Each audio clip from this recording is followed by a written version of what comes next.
A singer named Grimes, you may know her because Elon Musk is her baby daddy, has offered anyone wanting to use AI to make songs with her voice a 50-50 revenue share deal. Now, Grimes is a willing counterparty in that transaction. She's probably trying to head people off at the pass, in fact. But social media, where everyone's a publisher, and now AI, have made it cheaper and easier for bad actors, now be they governments, people, companies, whatever, to spread false information. And harder for people like you and me to separate fact from fiction. The Bible mentions false witness 81 times, at least according to BiblePortal.com. So disinformation is not new. But these days, disinformation has been empowered by technology. And my guest today believes that disinformation may even be the biggest single threat to humanity. And then it poses very specific threats to financial markets. And we're not paying enough attention. His name is Alan Jagolinzer, and by day, Alan heads the accounting faculty department at Cambridge University. By night, he's setting up the Cambridge Disinformation Summit, which is an interdisciplinary conference in late July in Cambridge to address this very threat. So, Alan, thanks a lot for joining me today. Thanks, James. I appreciate the opportunity to chat with you about this. This is a project that I care very, very deeply about. So can you tell me then, Alan, why you think disinformation writ large may be the biggest threat to humanity, even bigger than something like global warming? Yeah, so let me start first, and I'll answer that question after I do some definitions. First, I think it's important to describe what we mean by disinformation, and there's a general tendency to discuss dis and misinformation, and some people bring those two together. Disinformation is intentional, so that somebody has the active intent to, usually a malignant actor, to try to harm people by producing false information in the field. In accounting, we've been dealing with disinformation for forever with respect to things like fraud. Financial fraud is disinformation typically if it's intentionally led, and now greenwashing, you can argue, is disinformation if there's some intent behind it. Misinformation, on the other hand, which sort of gets intertwined with this, is unintentional but yet still harmful. So it may be that I accidentally repeat something that I haven't vetted, or there's some disinformation actor who has poisoned the well, and then I pick up on it and I spread that. And usually it's unintentional, and that also has systemic effects. I usually use these, I try not to use these interchangeably, but they usually have both in the environment. With disinformation can sort of become misinformation. They can overlap or switch back and forth, basically, yeah. Yeah, so misinformation can arise because I misunderstand you, and maybe there's no ill intention. So if you said something to me and I misinterpreted it and I spread something, the telephone game, if you remember that, where I didn't hear you properly and then I push bad information in unintentionally, that's also misinformation. But in the case where we see it, particularly in a social media context, often there's a malignant actor who has some incentive behind providing bad information into the ecosystem. There are then believers who then pick up on it, and a lot of this is intentionally aligned believers who then will spread that unintentionally, but with harm. So they're actually amplifiers for the intentionally bad information. To your question, though, about why I think this is harmful for society, I look at it as, I think a lot of people look at disinformation itself as a problem, but I think disinformation I see as the accelerant for all other societal and business problems. So it basically amplifies the effects of all the other problems. So when we think in terms of climate risk, when we think in terms, or even climate mitigation effort, there's disinformation campaigns to undermine those.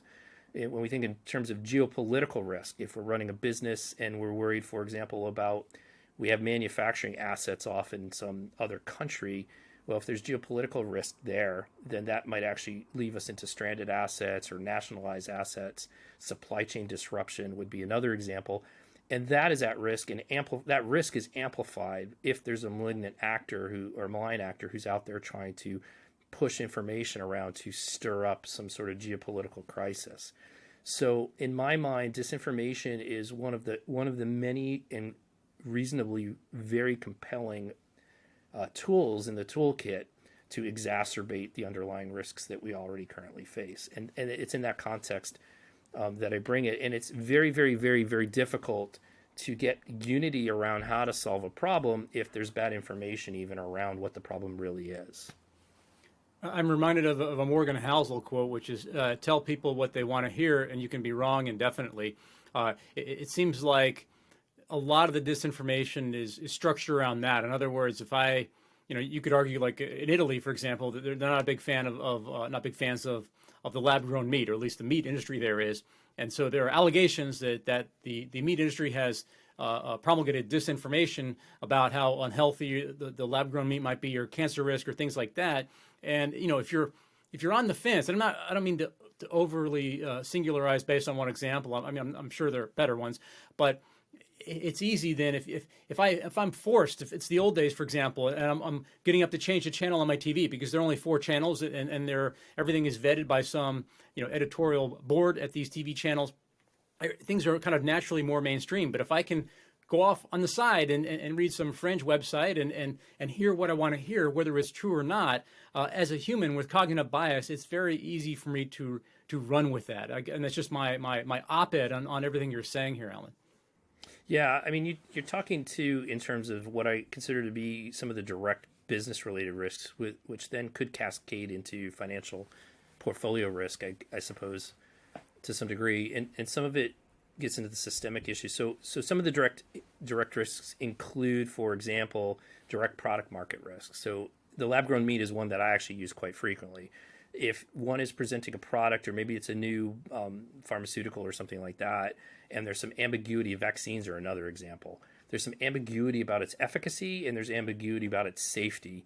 Then it's easy for somebody to grab on and either intentionally or unintentionally grab on to information, push that into the mainstream, amplify it through the social media. And then one of the things we'll talk about at the summit is micro-targeting who the audience is for that amplification, such that we've identified people who are very susceptible to our messaging because they already are primed. They've revealed that they're primed to accept it and to adopt a like mindset.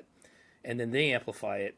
And it's very quick that you can get sort of narratives out there that are not vetted at all and are misleading, and then people or businesses are harmed through that system. So that's one of the core direct risks I see in the system. And in a stock market scenario, you could also see direct risks associated with just like short sellers doing similar things. They can either come in and attack your product, or they can talk about underlying issues with your stock. It may not necessarily be vetted.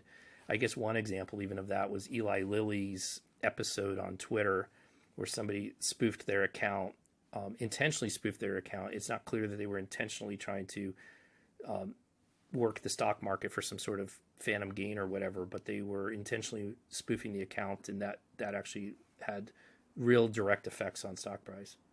Okay, so Alan, if I'm an investor and thinking, wow, this is a risk, and I don't know what maybe to what extent it's a risk, what first are the channels that you think the bad actors? I mean, obviously, certain financial platforms or websites. I used to work at Motley Fool, so I'm familiar with financial publishing. I mean, are they mostly going through there? I mean, we talked about Twitter. Just what are the general avenues for disinformation to get spread through financial markets?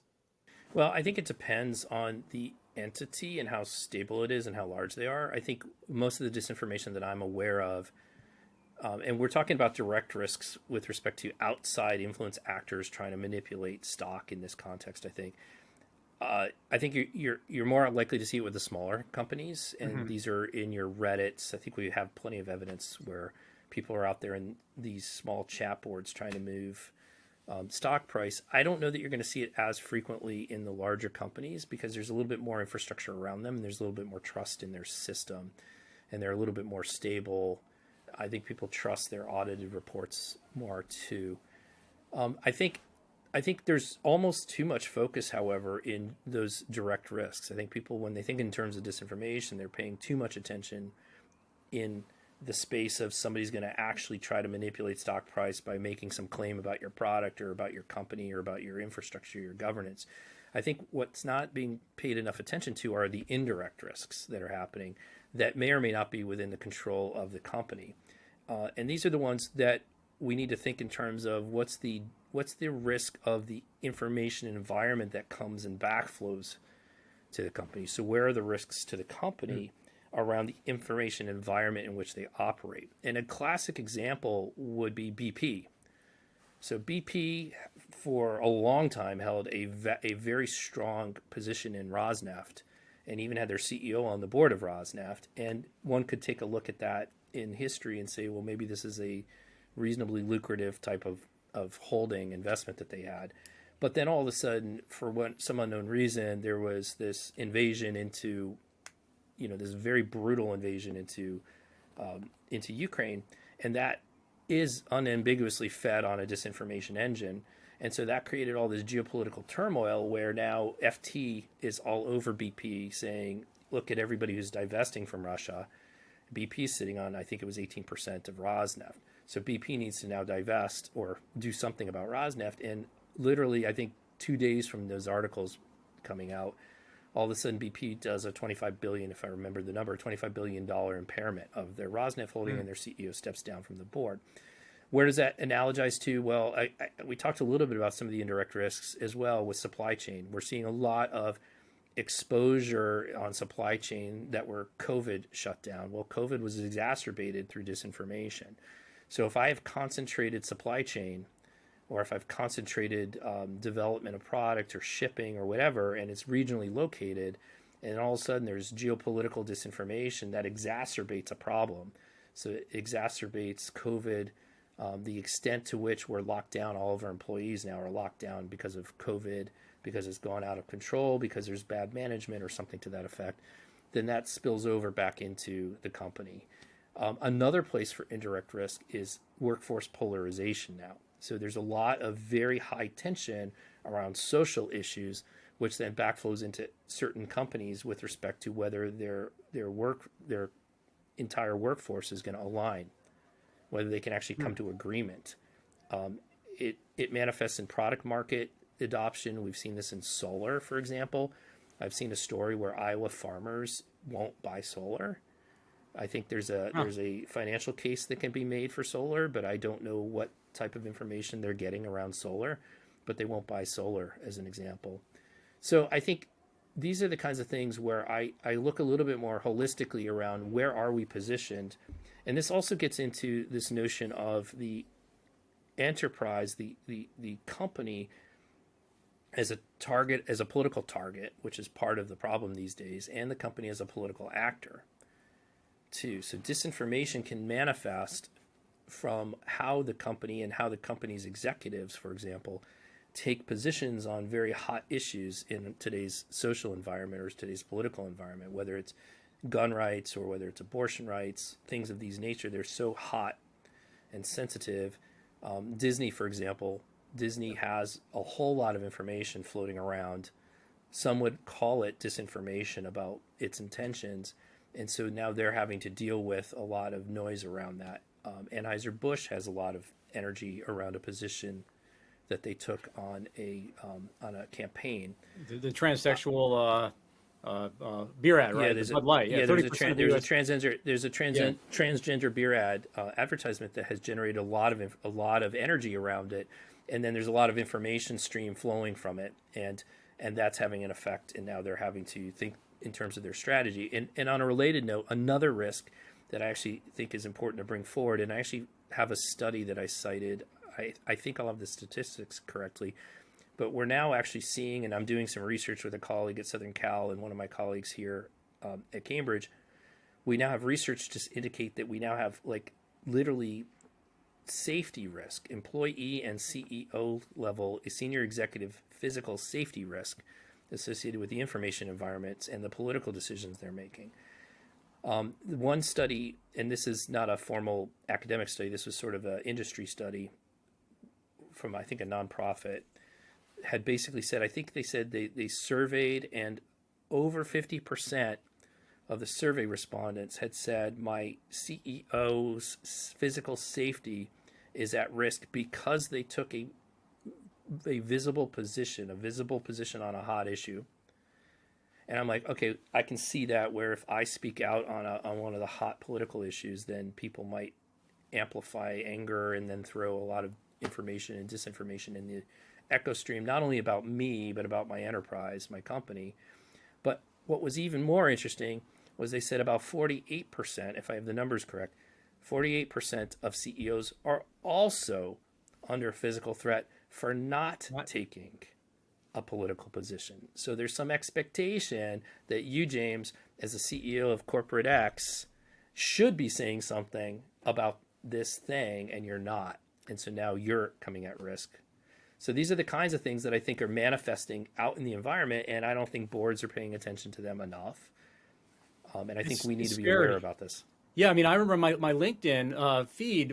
I'm not a big LinkedIn man, but after the Roe v. Wade overturning, some people were saying, hey, if you're a leader, if you're not out there, fighting or speaking out against this, you're failing. You're not doing your job, and that's a pretty aggressive stance, I would say, and it's scary to think that people could be sort of coerced into taking sides one way or another based on this.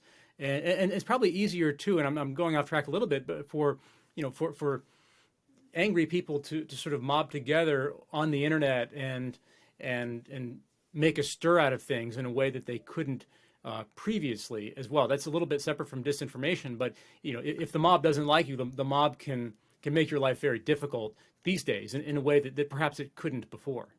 Well, one of the things to be clear too is you're defining mob as people, but mob could be bots. And what I'm learning too is that I can launch a bot campaign against you for as little as $10,000. And so that bot campaign can appear to be a mass production of people, but in fact it's, a handful of people who are running a bunch of different accounts, et cetera. So it's not entirely clear what we're really getting. We're certainly getting just a small sampling. We're also getting all kinds of bias in the selection.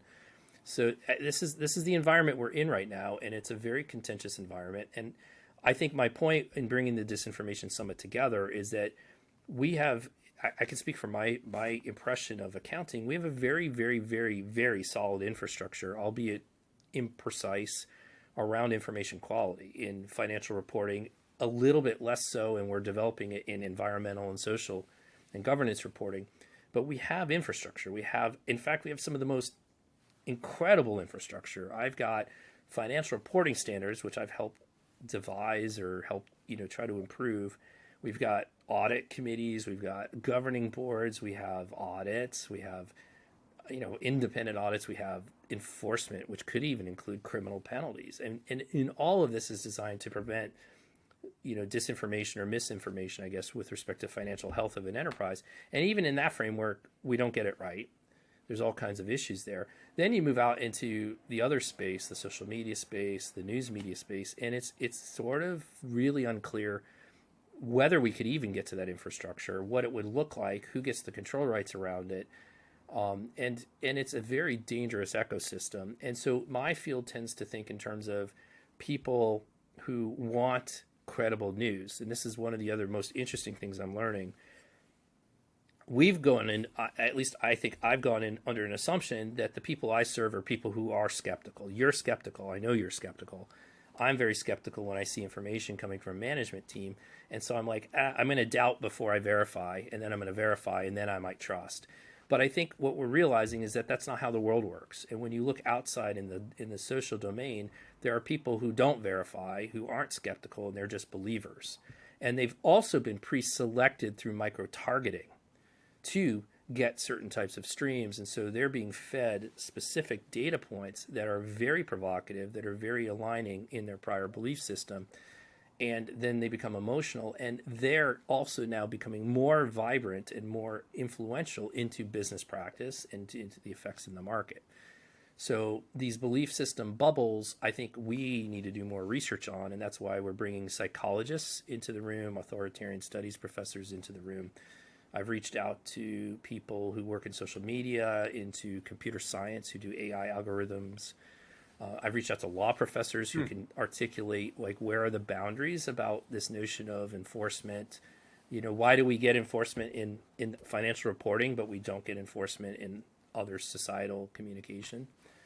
And that's the whole idea behind this, because I see all of this information ecosystem as being very, very, very responsible for some of the risks and exacerbating the risks that we're facing collectively. It's a great point, Alan. I'm glad you mentioned that, because it's not just accounting. And accounting itself, by the way, there is a tremendously robust infrastructure, exactly as you mentioned. And even then, it gets a lot of heat for not being good enough, for the information is not good quality, blah, blah, quality of earnings. Like, imagine when you add so many other layers in, I mean, it just gets exponentially more difficult. So, this is not a problem to be solved by one discipline alone. And I hope we stay friends, Alan, because I hope you never launch a $10,000 bot campaign against me. That sounds very I scary. just, yeah, don't make me mad. Yeah. So what is the solution? I mean, and quickly here, I know. Obviously, you've got the Cambridge Disinformation Summit coming up, which is a step in that direction, and I applaud you for doing that. I think we need to make that progress. Is there just going to be a disinformation discount or penalty in capital markets, for example, if people can't trust the information as much across the board, whether it's direct disinformation, somebody putting a Seeking Alpha article out that's not true, or maybe the company itself doesn't really have clarity into what's really going on with their supply chain, with orders, with whatever, with people liking or not liking products, who knows? Does this ding financial markets writ large over the next 5, 10, 15 years? So what I've looked at broadly in the solution matrix is what I'm learning is that enforcement. So first of all, fact checking, auditing, whatever you want to call it, that mechanism is imprecise and it only provides a certain layer of protection. It's very limited protection. Then you layer on actual enforcement and accountability, which I think we need more of. And that's where I see some of the digital services acts in Canada, in Europe, and maybe even if it gets into the United States ecosystem, that has some potential.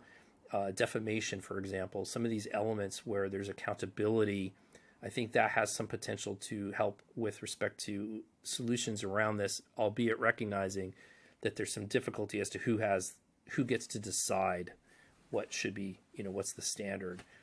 There's a lot of lack of trust in that question.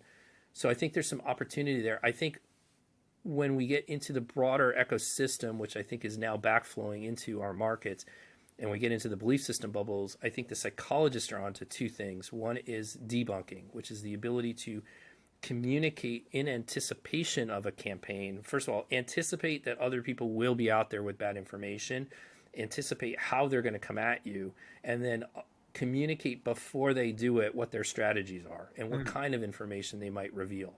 So if I'm hypothetically lab-grown meat, I might say, oh, by the way, we are safe. Here's how we're safe. Here's the science behind we're safe. We know other people might not think we're safe, and here's how they're going to communicate to you about this. So pre-bunking, there's a lot of literature. One of my colleagues here in psychology, Sander van der Linden, specifically has a book called Foolproof I recommend on some of that strategy. And finally, what I'm seeing now is a growth, particularly in parts of Europe that are exposed to Russian information streams. Finland and Estonia particularly, there's a growth in school-age kids' media literacy and scientific evidence-based thinking. So getting into people who are not normally inclined to think about triangulating on data. Can I verify the sources? What are your incentives, James? Why are you telling me this? People who aren't able to do that work, we need to try to help facilitate that learning. And I think that learning should start very, very young. And then we can sit back and go, yeah, okay, this person has incentives to lie to me. Here's why they have incentives to lie to me. Here's how I think they might lie to me. And here's inconsistencies in the communication. I think the collective of that is how we approach this. And that's what I'm hearing. And I've only evolved that thinking since I started building the summit, because in accounting, starting out, I thought, oh, hey, if we have better standards and if we have better enforcement and if we have better audits, then of course we'll get better outcomes. But I'm not sure that's enough anymore. Yeah, in a way, it's sad that, that we need to train our kids that way, but it's also necessary, and it's probably even sadder if we don't. They need to have a nose to sniff this out. Unfortunate, but I think you're right. I think it is a huge threat to mankind, and I think we're probably underestimating it. It seems like the kind of thing that can grow exponentially, get a lot worse from what it is now. I mean, we can point to a few singular examples now, but it seems like the kind of thing that's going to compound over the years, and we'll wake up and realize that, and by then it'll be halfway too late. Hopefully it doesn't happen. Hopefully people pay attention, and hopefully people attend your conference. So on that note, Alan, first of all, thank you for joining us. Second, if somebody's interested in the Cambridge Disinformation Summit, where can they go to learn more? I think we'll put a link at the bottom of this video as well. Yeah, so we have a website. First of all, you're welcome to email me about it. The Cambridge Disinformation Summit is 27 and 28 July. We're hosting it at King's College in King's College Hall at the University of Cambridge campus. And it's in person. We are also running a live stream that you can attend if you're interested in doing live stream. And we You do can be have anywhere. some You don't have to be in the UK. You can watch it anywhere. Yep. You don't have to be in the UK. In the UK, you're welcome to join us, and we have literally a world-class who's who on information scientists from all disciplines. The list is on our site. We've got, I won't name who's on there because you can go take a look at it, but it's literally people from law, authoritative studies I listed throughout, and I think you'll see right away that we're very credible. I think the most important piece to the summit, though, is to recognize that that's a broad perspective of learning around all the different angles on this. But most importantly, it's an assembly of people who want to collaborate cross-discipline so that we can learn from each other on how we can implement safer infrastructures around information. So this is designed for board members. This is designed for corporate risk officers. This is designed for investors who care about portfolio risk, but it's also designed for psychology professors who are trying to think about inoculation and running experimentation. And this will allow us to hear from each other and figure out more sustainable systems on information streams, because I think we will all be affected. Certainly our investments are at risk. I mean, just take a look at the bank run. Silicon Valley Bank is a classic example where the information streams started arguably. I mean, it was more than that. I don't want to simplify But that's a piece of it, yeah. But the ability for information to hit out there and create kind of chaos and confusion is very, very, very high right now. So I think the more robust information systems we can get in place in every ecosystem, the safer and more stable our entire economic system is. Well, as an investor, Alan, myself, and on behalf of a lot of the investors watching, I think we're all investors watching, thank you for what you're doing.